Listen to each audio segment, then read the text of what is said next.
نحمدہ ونصلی ونسلم علی سیدنا و نبینا و مولانا و ملجانا و مأوانا محمد رسول النبی الکریم الامین مکین الرؤوف الرحیم اما بعد فاعوذ باللہ من الشیطان الرجیم بسم اللہ الرحمن الرحیم والذین هم عن اللغو معرضون صدق اللہ مولانا العظیم۔ انتہائی واجب الاحترام سامعین و ناظرین اور خواتین و حضرات،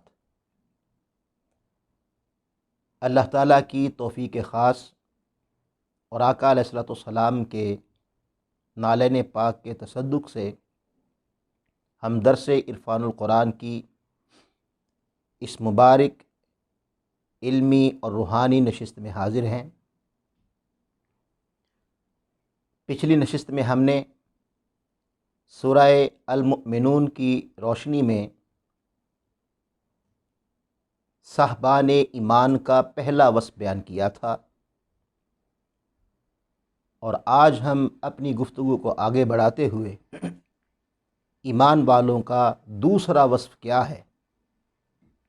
وہ سورہ المؤمنون کی آیت نمبر 3 کی روشنی میں بیان کر رہے ہیں۔ اللہ رب العزت نے ارشاد فرمایا والذین هم عن اللغو معرضون، اور وہ لوگ جو لغو سے بچتے ہیں، اعراض کرتے ہیں، لغو باتوں سے اپنے آپ کو بچاتے ہیں۔ اب یہ لغو کیا ہے اور اس کی تعریف کیا ہے؟ امام قرطبی نے اپنی جامع میں اس کی تعریف کرتے ہوئے ارشاد فرمایا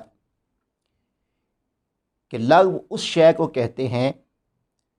جس میں کوئی فائدہ نہ ہو اور اس میں کوئی گناہ ہی ہو، یعنی ایسی بات یا ایسا کام کہ جس کے کرنے کا نہ کوئی دنیاوی فائدہ ملے اور نہ کوئی اخروی فائدہ ملے، اور اس میں اگر ہو تو گناہ ہو، یا فائدہ بھی نہ ہو اور گناہ بھی نہ ہو، اور اگر ہو تو فائدہ نہ ہو گناہ ہو، تو شریعت کی روح میں اس کام کو، اس بات کو لغو کہتے ہیں۔ اللہ رب العزت نے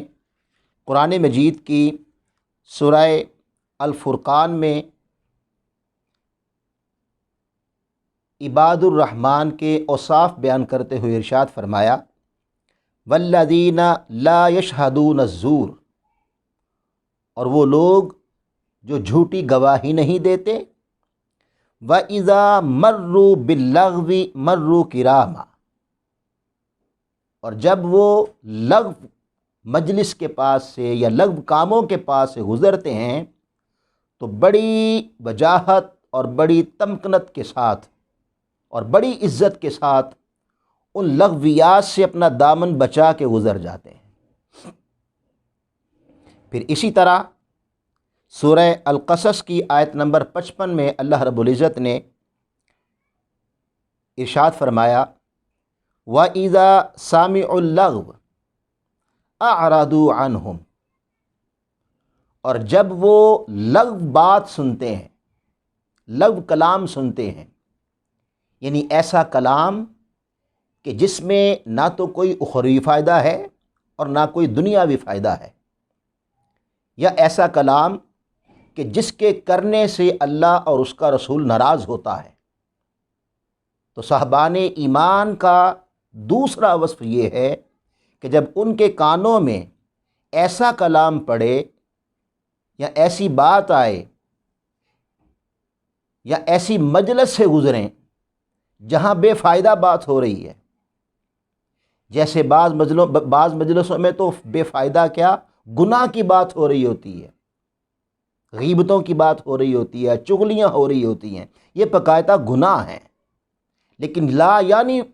محفلیں جن میں نہ گناہ ہے، جن کا فائدہ ہی کوئی نہیں ہے، تو اللہ رب العزت نے فرمایا کہ صاحبان ایمان کا ایک وصف یہ ہے کہ ان مجلسوں سے دامن بچا کے گزر جاتے ہیں، اور اگر ایسی بات ہو تو اس سے بھی اعراض کرتے ہیں، وہ بات بھی نہیں سنتے، زبان سے وہ کلام نہیں کرتے اور کانوں سے وہ کلام نہیں سنتے جس میں نہ دنیا کا کوئی فائدہ ہے نہ آخرت کا کوئی فائدہ ہے۔ نبی پاک صلی اللہ علیہ وآلہ وسلم نے بہت سارے مقامات پر لغو سے بچنے کا حکم دیا ہے، اور وہ لوگ جو لغویات سے بچتے ہیں اور اپنے دامن کو بچا کے رکھتے ہیں، ان کے ایمان کو بہترین ایمان قرار دیا ہے،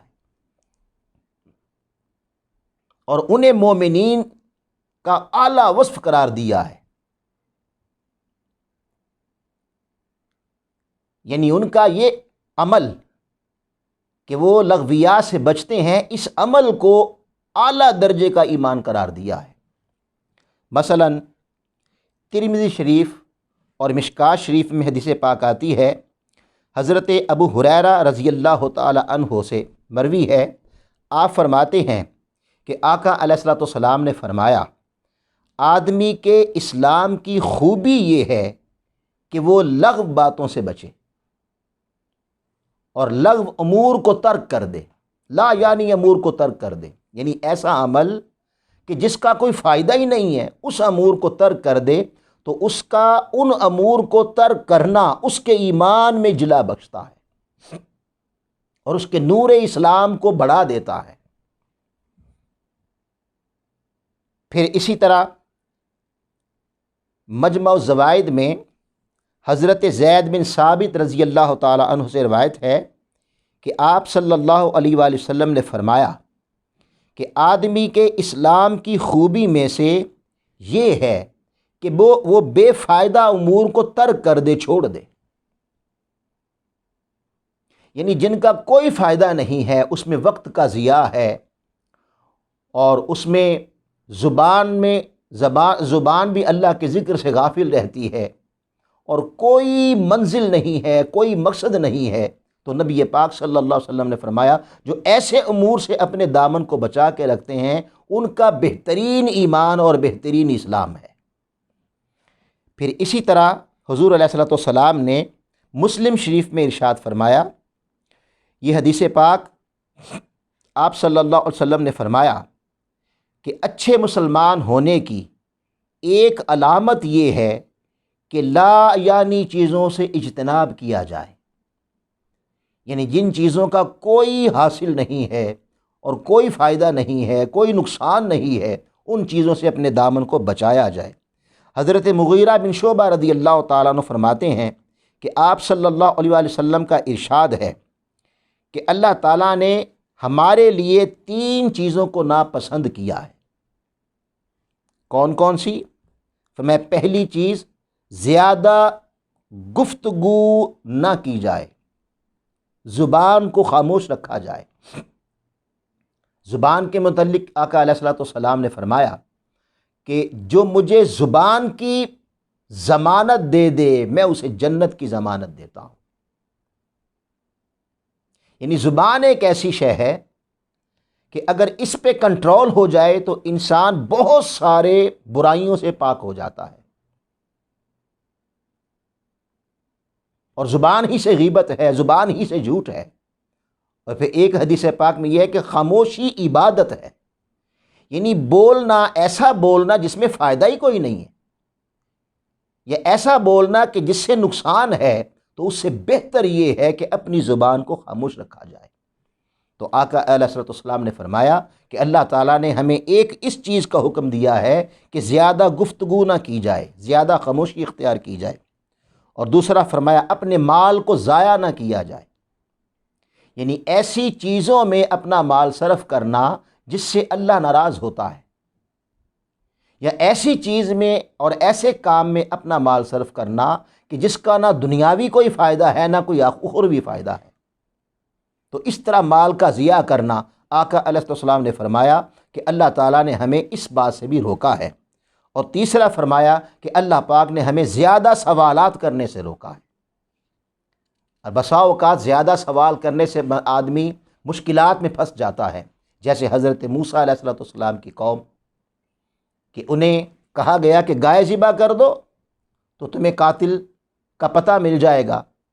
اب وہ گائے پر سوال کرنے لگے، سوال در سوال کرنے لگے اور مشکلوں میں پھنستے چلے گئے۔ تو نبی پاک صلی اللہ علیہ وسلم نے فرمایا کہ ہمیں اللہ نے منع کیا ہے کہ ہم زیادہ سوال کریں۔ پھر اسی طرح حضرت عقبہ بن عامر رضی اللہ تعالیٰ عنہ، یہ حدیث پاک ترمذی شریف میں آئی ہے کہ وہ روایت کرتے ہیں کہ آپ صلی اللہ علیہ وآلہ وسلم سے پوچھا گیا کہ یا رسول اللہ، نجات کیسے ممکن ہے؟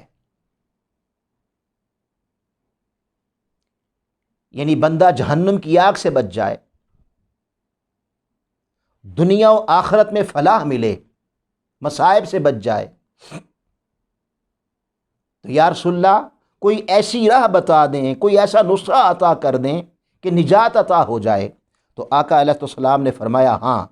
فرمایا نجات اس پر ہے کہ تو اپنی زبان کو قابو میں رکھ، یعنی خاموشی زیادہ اختیار کر، اور زیادہ سوال کرنے سے، زیادہ کلام کرنے سے، زیادہ بولنے سے،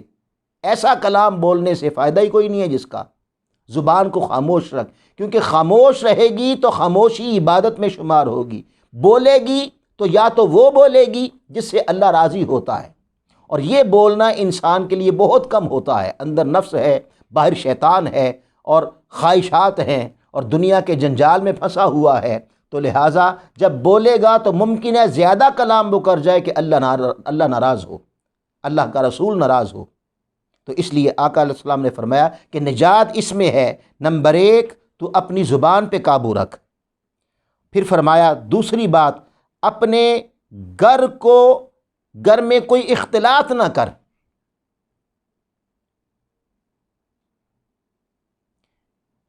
زیادہ چیزیں جمع نہ کر، اور پھر فرمایا اپنے گناہوں پر رویا کر، یعنی اللہ کی رحمت کو یاد کر کے، اپنے گناہوں کو یاد کر کے اللہ کی بارگاہ میں آہو بکا کرنا اور ندامت کے آنسو بہانا، یہ نجات کا ذریعہ ہے۔ پھر مسند احمد کی حدیث پاک ہے، آقا علیہ السلام نے فرمایا کسی بندے کا ایمان اس وقت تک مکمل نہیں ہو سکتا، کب تک؟ جب تک اس کا دل نہ سدھر جائے۔ یعنی ایمان کا تعلق دل سے ہوتا ہے، عقیدہ ہے نا، تو دل سے ہوتا ہے، تو اس وقت ایمان نہیں سدھر سکتا جب تک انسان کا دل نہ سدھر جائے۔ اور پھر اسی طرح فرمایا اور دل اس وقت تک نہیں سدھر سکتا جب تک انسان اپنی زبان کو درست نہ کر لے، یعنی زبان کا تعلق دل سے ہے۔ جب آپ کلام کرتے ہیں، فضولیات بولتے ہیں، غیبت کرتے ہیں، تو اس سے دل میں سیاہی آتی ہے، اس سے دل سیاہ ہوتا چلا جاتا ہے، اور یوں دل بگڑ جاتا ہے، اور اگر دل بگڑ جائے تو سارے کا سارا جسم ہی بگڑ جاتا ہے۔ پھر سوچیں بگڑ جاتی ہیں، نگاہیں بگڑ جاتی ہیں، زبان بگڑ جاتی ہے، ہاتھ بگڑ جاتے ہیں، پاؤں بگڑ جاتے ہیں۔ اور آقا علیہ السلام نے دل کو زبان کے تابع رکھا ہے کہ اپنے کلام میں لغویات سے اپنے کلام کو محفوظ رکھو، تو پھر تمہارا دل بھی سدھر جائے گا۔ اسی طرح حضرت کعب رضی اللہ تعالی عنہ فرماتے ہیں کہ مجھ سے میری ماں نے مجھے آتے دیکھا تو مجھ سے کہا، اے کعب تجھ کو جنت مبارک ہو۔ یعنی اب ماں دیکھ رہی ہے حضرت کعب کی طرف، تو انہوں نے کہا، انہیں اچھا لگا تو کہا تجھے جنت مبارک ہو۔ حضرت تو آپ صلی اللہ علیہ وسلم حضرت کعب کہتے ہیں یہ جملہ میری ماں کا آقا علیہ السلام نے سن لیا۔ جب سن لیا تو نبی پاک صلی اللہ علیہ وسلم نے فرمایا یہ کون ہے جو اللہ پر زور زبردستی کر رہی ہے؟ سبحان اللہ، یعنی ماں کہتی ہے تمہیں جنت مبارک ہو، تو میں جنت کا مالک تو اللہ ہے، اس کی مرضی ہے جسے دے، اس کی مرضی ہے جسے نہ دے۔ تو فرمایا کہ یہ کون ہے جو اللہ پر زور زبردستی کر رہا ہے؟ حضرت کعب فرماتے ہیں میں نے عرض کی یا رسول اللہ یہ میری ماں ہے۔ جب میں نے کہا میری ماں ہے تو آقا علیہ الصلوۃ والسلام میری ماں سے مخاطب ہو کے کہتے ہیں اے کعب، تو اسے کہہ رہی ہے کہ تجھے جنت مبارک ہو، تجھے کیا پتہ کہ کعب نے کوئی ایسی بات کہی ہو جو بے سود ہو۔ سبحان اللہ۔ یعنی آپ اندازہ کریں کہ شریعت چاہتی ہے کہ 60 سالہ زندگی ہو تو زبان سے ایسا کلمہ ادا نہ ہو جس کا فائدہ کوئی نہیں۔ اب آقا علیہ الصلوۃ والسلام حضرت کعب کی والدہ کو کہہ رہے ہیں کہ تم کہہ رہی ہو کہ اے کعب تمہیں جنت مبارک ہو، تو جنت تو اسے ملتی ہے جو کلام فائدہ مند کرتا ہے، جس کے کلام سے راہ ملے، جس کے کلام سے نجات ملے، جس کے کلام سے فلاح ملے، جس کے کلام سے دل سنورے، جس کے کلام سے صبر ملے، قناعت ملے، توکل ملے، اللہ کا قرب ملے، اللہ کے رسول کا قرب ملے۔ اس کے کلام سے جنت، اس سے جنت ملتی ہے۔ اور جو بے فائدہ بول دے اور ایسا کلام کرے جس کلام میں کا کوئی فائدہ نہیں ہے، تو آقا نے فرمایا تجھے کیا خبر اس سے کبھی کوئی ایسا کلام سرزد ہو گیا ہو جو بے سود ہے، بے معنی ہے، جس کا فائدہ ہی کوئی نہیں ہے۔ ایک بات یہ کی اور پھر یہ فرمایا یا کسی ایسی چیز سے رک نہ سکا ہو جس کی اس کو ضرورت ہی نہ تھی۔ یعنی وہ چیز لے آیا بے فائدہ، اس کی ضرورت ہی نہیں ہے۔ یہ فقر ہے، یہ وہ صوفیہ کی راہ ہے کہ وہ اپنی ضرورت سے زائد نہیں رکھتے، بانٹ دیتے ہیں، دوسروں کو دے دیتے ہیں، بے سود کلام نہیں کرتے، زبان کی حفاظت کرتے ہیں۔ یہ وہ فقیری کی حالت ہے جسے آقا علیہ السلام طبرانی کی اور مجمع الزوائد کی اس حدیث پاک میں بیان فرما رہے ہیں۔ ناظرین، مختلف ائمہ نے اور مفسرین نے اس کے متعلق قول کیے ہیں۔ حضرت حسن بصری رضی اللہ تعالیٰ عنہ کا ہم ایک قول یہاں پر بیان کرتے ہیں کہ یہ لغویات کیا ہے اور اس کی برائی کیا ہے۔ وہ فرماتے ہیں کہ اللہ بندے سے ناراض ہے، اس کی علامت کیا ہے؟ یعنی اگر کوئی جاننا چاہے کہ اللہ مجھ سے ناراض ہے کہ نہیں ہے، پہچاننا چاہے تو علامت کیا ہوگی؟ مجھ سے راضی ہے یا ناراض ہے، علامت کیا ہوگی؟ حضرت حسن بصری فرماتے ہیں کہ اگر آپ جاننا چاہتے ہیں کہ اللہ ناراض ہے تو اللہ جس سے ناراض ہوتا ہے اسے ان کاموں میں اور ان باتوں میں الجھا دیتا ہے جن باتوں کا ماحصل ہی کوئی نہیں ہوتا، جو بے فائدہ ہوتی ہیں، بے فائدہ ہوتی ہیں، لغو ہوتی ہیں، نہ دنیا میں اس کا کوئی اجر اور نیکی ہے اور حصول اور فائدہ ہے، نہ آخرت میں اس کا کوئی فائدہ ہے۔ تو حسن بصری رضی اللہ تعالیٰ فرماتے ہیں کہ اگر بندہ لغویات میں مبتلا ہے، لا یعنی باتوں میں مبتلا ہے، لا یعنی کاموں میں مبتلا ہے، تو وہ جان لے کہ اللہ اس سے ناراض ہے۔ اور اس کا برعکس یہ ہوگا کہ اگر وہ لغویات سے بچا ہوا ہے اور اپنی زبان کو، اپنے ہاتھوں کو لا یعنی کاموں سے بچا کے رکھا ہوا ہے، تو اس کا مطلب یہ ہوا کہ وہ اس بندے سے اللہ راضی ہے، کہ اللہ اس سے قرآن کی تعلیم کی، آگے قرآنی تعلیمات کی ترویج کا کام لے رہا ہے، آقا علیہ الصلوۃ والسلام کی تعلیمات کو آگے معاشرے میں پھیلانے کا کام لے رہا ہے، لوگوں کو اس کے وجود سے فائدہ دے رہا ہے۔ اللہ تعالیٰ کی ذات اس کی زبان سے، اس کے علم سے، اس کے عمل سے، اس کی گفتار سے لوگوں کے دل سنور رہے ہیں، تو اس کا معنی یہ ہے اللہ راضی ہے۔ تو ناظرین، سورہ المؤمنون کی آیت نمبر 3 میں اللہ رب العزت نے مومنین کا دوسرا وصف یہ بیان فرمایا کہ مومن جو ہوتے ہیں بندے، جن کا ایمان جلا پکڑتا جاتا ہے اور روشنی کی طرف آگے بڑھتا جاتا ہے اور کامل ہوتا جاتا ہے، تو ان کے ایمان کی علامت یہ ہے کہ وہ لغویات اور لا یعنی باتوں میں اپنے آپ کو مصروف نہیں کرتے، ہمیشہ ایسی باتوں سے اپنے آپ کو بچا کے رکھتے ہیں۔ اللہ پاک سے دعا ہے اللہ رب العزت ہمیں مومنین کی صفات سے بہرہ مند فرمائے اور لغویات سے بچنے کی توفیق عطا فرمائے۔ وما علینا الا البلاغ المبین۔